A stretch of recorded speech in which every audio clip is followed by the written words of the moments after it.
हमारे channel haunting tube को subscribe करें और बेल आइकॉन दबाएं लेटेस्ट अपडेट्स पाने के लिए।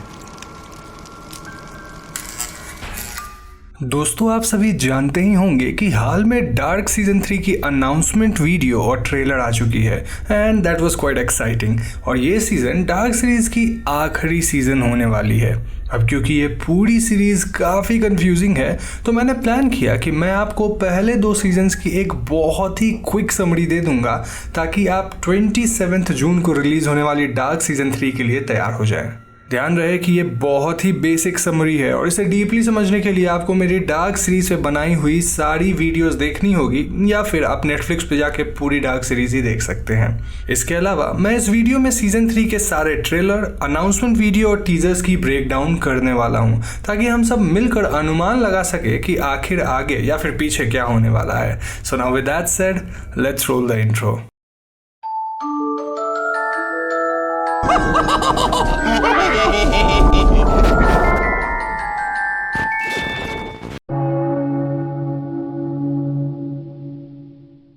तो दोस्तों, सबसे पहले मैं आपको डार्क सीरीज के पहले 2 सीजन की बहुत ही छोटी सी समरी दे देता हूँ।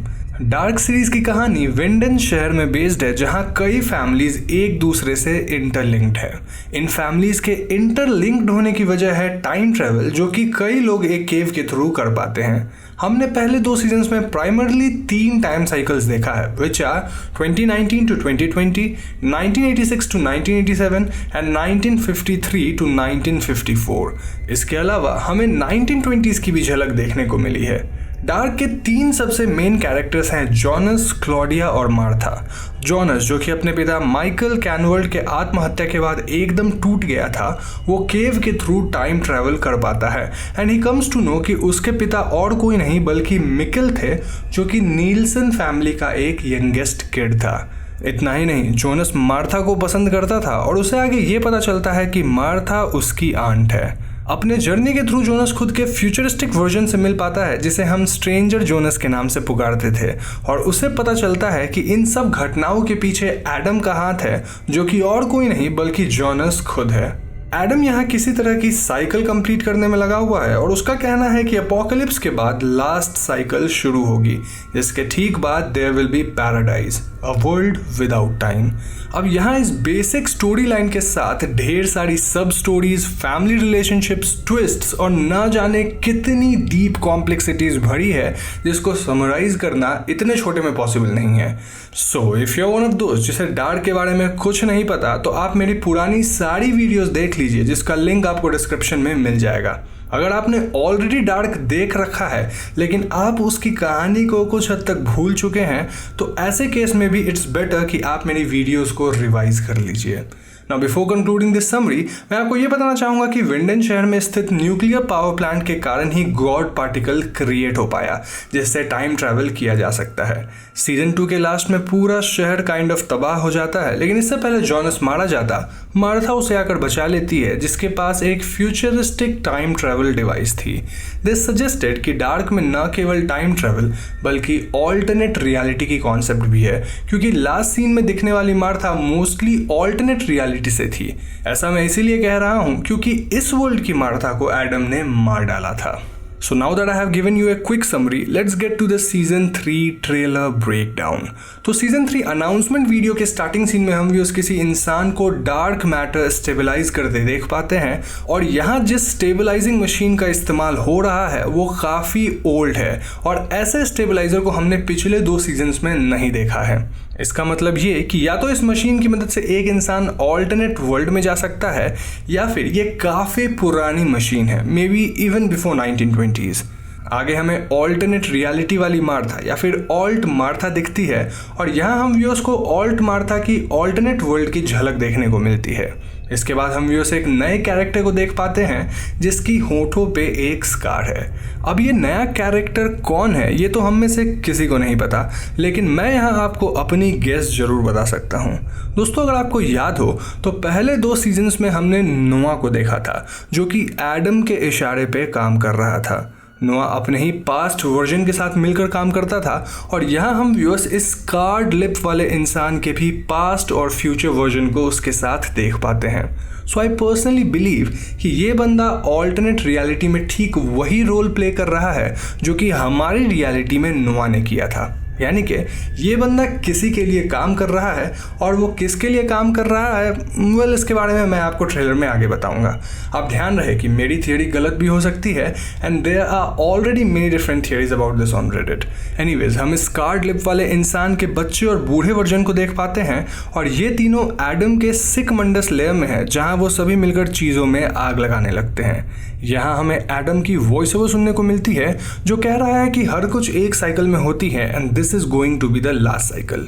एक फन फैक्ट ये है कि जिस इंसान ने स्कार्ड लिप वाले बंदे का रोल प्ले किया है और जिस इंसान ने उसके फ्यूचरिस्टिक वर्जन का रोल प्ले किया है वो दोनों एक्चुअली में फादर एंड सन है। एनीवेज इसके बाद हम एडम और मार्था के कुछ सीन देखते हैं जो कि मोस्टली अल्टरनेट रियलिटी से होंगे और यहाँ हम पुराने सीजन्स के कुछ क्लिप्स भी देख पाते हैं। अब इसके बाद हमें ओल्ड मार्था के कुछ सीन्स देखने को मिलते हैं और यहाँ हम नोआ को भी देख पाते हैं जो कि प्रीस्ट वाले कपड़े नहीं पहन रखा है। दिस सजेस्ट कि मे बी यहाँ हमें ऑल्टरनेट वर्ल्ड के लोगों को दिखाया जा रहा है और ये ऑल्ट नोआ है। इसके अलावा हम मैग्नस और फ्रांसिस्का को किस करते देख पाते हैं एंड सरप्राइजिंगली मैग्नस के बाल ब्लैक है विच अगेन रिप्रेजेंट्स कि वो ऑल्ट मैग्नस है। इसके आगे हम स्ट्रेंजर जोनस को अलग क्लोथ्स में देख पाते हैं और स्कार्ड लिप वाले तीनों लोग किसी को क्वेश्चन या फिर थ्रेटन कर रहे हैं who most probably is Claudia's assistant. आगे हम भी उसे एक पिंक जैकेट वाले इंसान को लेक के पास किसी पे हमला करते देख पाते हैं और ये सीन ठीक उस सीन को रिजेंबल करता है जहां हमने अल्रिक को हेल्गे पे अटैक करते देखा था। सो माय गेस इसकी पिंक जैकेट वाली सीन ऑल्ट वर्ल्ड से है और ऑल्ट वर्ल्ड में हर एक इंसान का रोल भी काइंड ऑफ चेंज हो गया है। यहाँ वॉइस ओवर में हम नॉट्स के कॉन्सेप्ट को सुन पाते हैं जहाँ बोला जा रहा है कि एक नॉट को ठीक नहीं किया जा सकता, उसे सिर्फ डिस्ट्रॉय किया जा सकता है। अब यहाँ जिन्हें टाइम ट्रैवल जैसे कॉन्सेप्ट्स की थोड़ी नॉलेज है उन्हें पता होगा कि नॉट्स किस बात को सिग्निफाई करती है। बीइंग एन इंजीनियर मैंने 2 दिन नॉट्स के बारे में काफ़ी पढ़ने की कोशिश की है and it is really complicated which involves mathematical equations, euclideans 3D space model etcetera. So for now हम नॉट्स को डिस्कस नहीं करते हैं वरना मुझे लिटरली व्हाइट बोर्ड लेकर एक ऐसे कॉन्सेप्ट को समझाना होगा जिसके बारे में मैं खुद ही बहुत ज़्यादा कन्फ्यूज हूँ। एनीवेज आगे के सीन में हम मिडिल एज क्लॉडिया को देखते हैं जो कि ऑल्ट मार्था के डिवाइस की मदद से खुद को ट्रांसपोर्ट कर लेती है। अब प्रीवियस सीजन्स में क्लॉडिया ने ये बात कही थी कि उसने डिफरेंट वर्ल्ड्स ट्रैवल किया है और उसने वो दुनिया भी देख रखी है जिसमें जॉनस नहीं है। इसके बाद हम चोटिल एलिजाबेथ को देख पाते हैं और इस सीन को देखकर हमें ऐसा लग रहा है मानो nuclear power plant blow up के बाद वो थोड़ी ओल्ड दिख रही है। इसके बाद अगेन हम स्कार्ड लिप वाले ट्रायो को देख पाते हैं जो कि बर्न के हाउस में उस पर काइंड ऑफ अटैक करके उससे कुछ इन्फॉर्मेशन निकालने की कोशिश कर रहे हैं। यहाँ हमें ऐसा भी प्रतीत होता है कि हेल्गे किसी पे अटैक कर रहा है। नाउ नेक्स्ट सीन बहुत ही इंपॉर्टेंट है क्योंकि यहाँ हम ऑल्ट मार्था को देख पाते हैं जो कि जॉनस जैसा येलो जैकेट पहनी हुई है। ये जगह सिक मंडस वाले प्लेस जैसी है, मोस्टली ऑल्टरनेट सिक मंडस, लेकिन यहाँ हम एडम और ईव की पेंटिंग देख पाते हैं। अब अगर आपको एडम, ईव और एप्पल वाली स्टोरी याद हो तो आपको पता होगा कि एडम और Eve first man and women थे। हमारी रियलिटी में सबसे मेन प्लेयर जॉनस था जो कि खुद को एडम बुला रहा था। ऑल्टरनेट रियलिटी में जॉनस का काम और कोई नहीं बल्कि मार्था कर रही है एंड गेस व्हाट, वो खुद को क्या बुलाने वाली है? ईव। यानी कि इट्स क्वाइट पॉसिबल कि वो स्कार्ड लिप वाले ट्रायो मार्था के फ्यूचर वर्जन ईव के लिए काम कर रहे हों और beginning and end end meet करेंगे जब एडम और ईव मिले। The concept of time travel can take us back to human evolution, या फिर ये दोनों अपने अपने वर्ल्ड्स में खुद को ह्यूमैनिटी के क्रिएटर्स मान रहे हैं। Now this theory is very deep, जो कि गलत भी हो सकती है but still quite interesting. Announcement video के फाइनल सीन में हम एडम को एक लिवर पुल करते देखते हैं जिसके बाद कुछ ऐसी आवाज़ आती है, tick tock tock tick tock. यहाँ हमें यह भी इंडिकेट किया जाता है कि इस सीज़न में हमें लास्ट साइकिल दिखाया जाएगा और ये सीज़न लास्ट होने वाली है। अनाउंसमेंट वीडियो के बाद डार्क सीजन 3 की ऑफिशियल ट्रेलर सामने आई और अब मैं ऑफिशियल ट्रेलर के कुछ सीन्स को एनालाइज करने की कोशिश करूंगा। ध्यान रहे कि यहाँ मैं रिपीटेड सीन्स को नहीं बल्कि सिर्फ नए सीन्स को डिस्कस करूंगा। तो ट्रेलर की शुरुआत में कुछ रिपीटेड सीन्स है और उसके ठीक बाद हम मार्था की आवाज़ सुन पाते हैं जो कि जॉनस से कुछ ऐसा कहती है, I will help you find the origin, that one thing which is the reason for beginning of your world and in mine. ये स्टेटमेंट हमारी डिफरेंट या फिर ऑल्टरनेट वर्ल्ड वाली थियोरी को कंफर्म करती है और हम ये भी समझ पाते हैं कि दोनों वर्ल्ड्स की ओरिजिन पॉइंट एक ही है।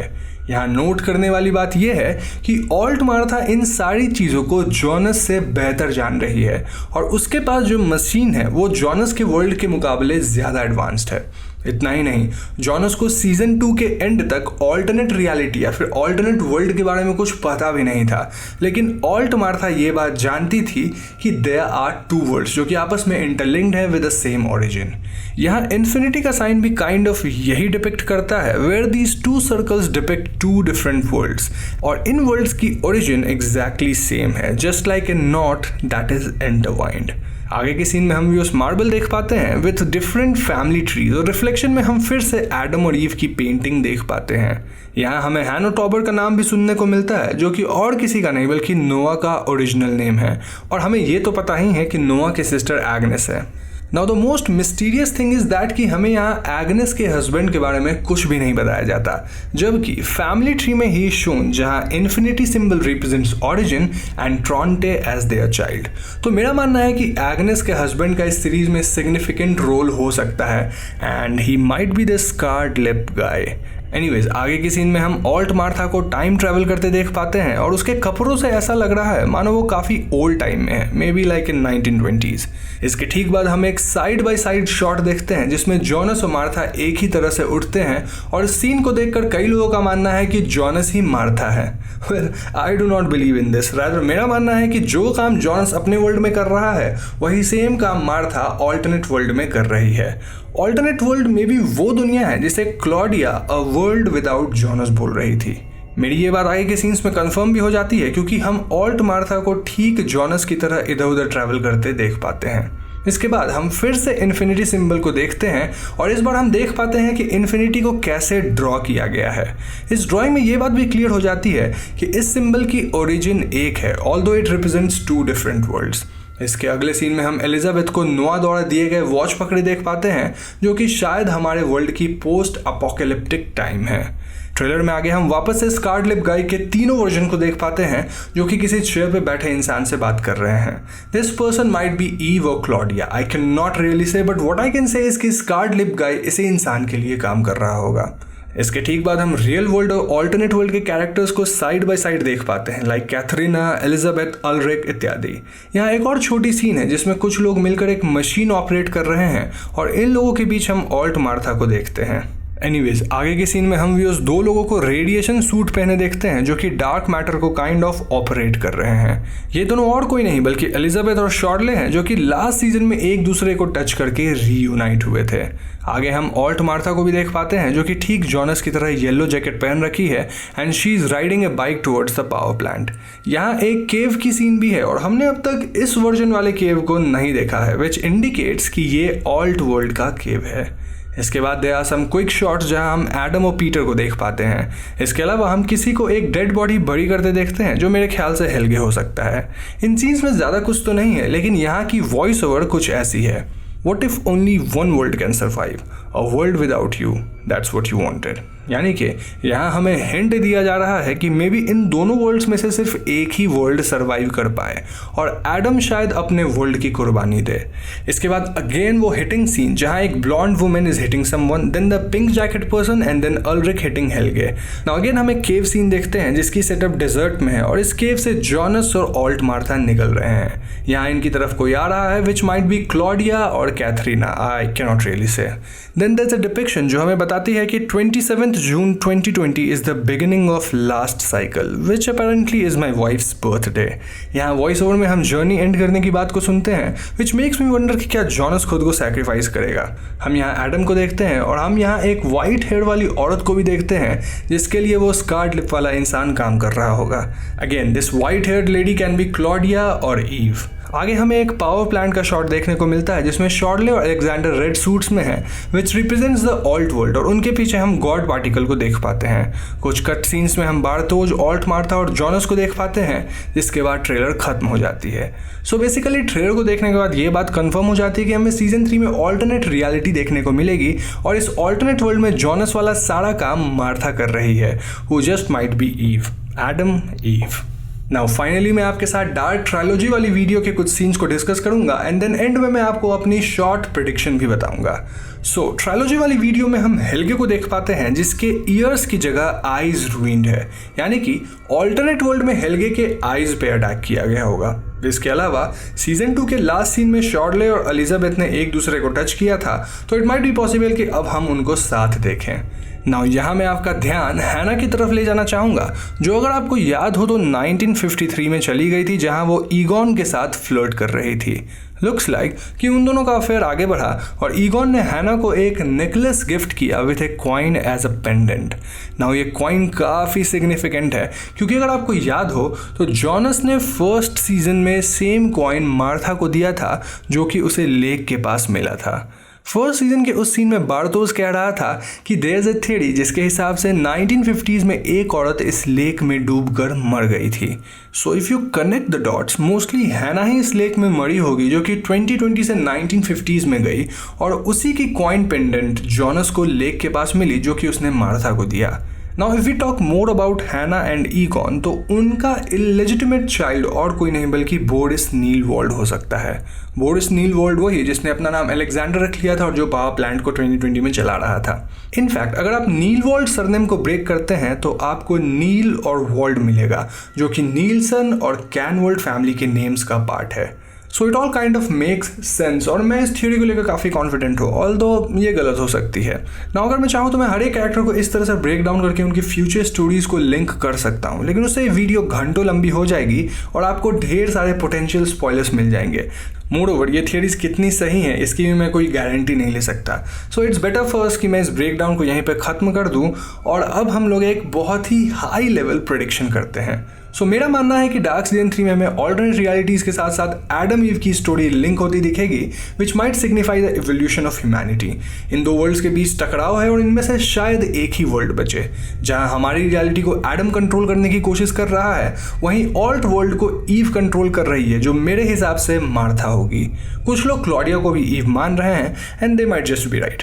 इसके अलावा अपोकलिप्स शायद दोनों वर्ल्ड में आएगी, लेकिन क्या इन दोनों वर्ल्ड्स को या फिर इनमें से एक भी वर्ल्ड को बचाया जा सकता है, ये बात 27 तारीख को ही पता चलेगी। तो दोस्तों आज की वीडियो में बस इतना ही। वीडियो पसंद आई हो तो इसे लाइक और शेयर जरूर कीजिए, और आप मुझे कमेंट्स में बता सकते हैं कि आप डार्क फिनाले के लिए कितना एक्साइटेड हैं, या फिर आपके पास कुछ और नई थियरी है। मैं डार्क सीजन 3 27 जून को ही कंप्लीट देखकर आपको बताऊंगा कि मेरी प्रेडिक्शंस कितनी सही हुई है, और आपके लिए जल्दी से जल्दी एक्सप्लेनेशन लाने की भी कोशिश करूंगा। प्रेडिक्शन की स्टैट्स जानने के लिए मुझे इंस्टा पे फॉलो कीजिए, क्योंकि लास्ट टाइम मेरी प्रेडिक्शंस ऑलमोस्ट 90% सही हुई थी और मैंने सभी को इंस्टाग्राम पे ही अपडेट किया था।